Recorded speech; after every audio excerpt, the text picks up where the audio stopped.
Priya news కు స్వాగతం. ఈనాటి ముఖ్యాంశాలు. స్క్రీన్ పైన బిగ్ బ్రేకింగ్ న్యూస్ చూస్తున్నాం. శ్రీకాళహస్తి నియోజకవర్గం ఎమ్మెల్యే అభ్యర్థిగా తెలుగుదేశం పార్టీ ఎమ్మెల్యే అభ్యర్థిగా పోటీ చేస్తున్న బొజ్జల సుధీర్ రెడ్డిపై హత్యాయత్నం ప్రచారం చేస్తుండగా శ్రీకాళహస్తి పట్టణం నందు జరిగిన ఘటన. వైసీపీ సానుభూతిపరుని పోలీస్ స్టేషన్కు అప్పగించిన టీడీపీ నాయకులు. ఈ ఘటనను తీవ్రంగా ఖండించిన సుధీర్ రెడ్డి. స్క్రీన్ పైన బిగ్ బ్రేకింగ్ న్యూస్ చూస్తున్నాం. బొజ్జల సుధీర్ రెడ్డిపై హత్యాయత్నం ప్రచారం చేస్తుండగా శ్రీకాళహస్తి పట్టణంలో జరిగిన ఘటన. వైసీపీ సానుభూతిపరుణ్ణి పోలీస్ స్టేషన్కు అప్పగించిన టీడీపీ నాయకులు. ఈ ఘటనని తీవ్రంగా ఖండించిన సుధీర్ రెడ్డి. కూడా ఇంటికి వచ్చి లాక్కొని పోయి అమ్ముకునే పరిస్థితి వస్తుంది. మీరున్న ఇల్లు డాక్యుమెంట్లు కూడా ఫోర్జరీ చేసి కొత్త డాక్యుమెంట్ సృష్టించి మిమ్మల్ని బయట దోసి అవి కూడా లాక్కునే పరిస్థితి వస్తుంది.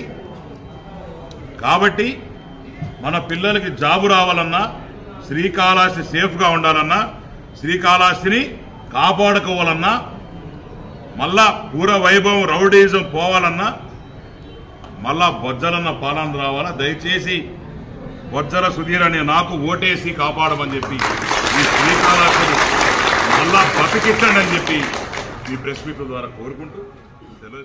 జై హింద్.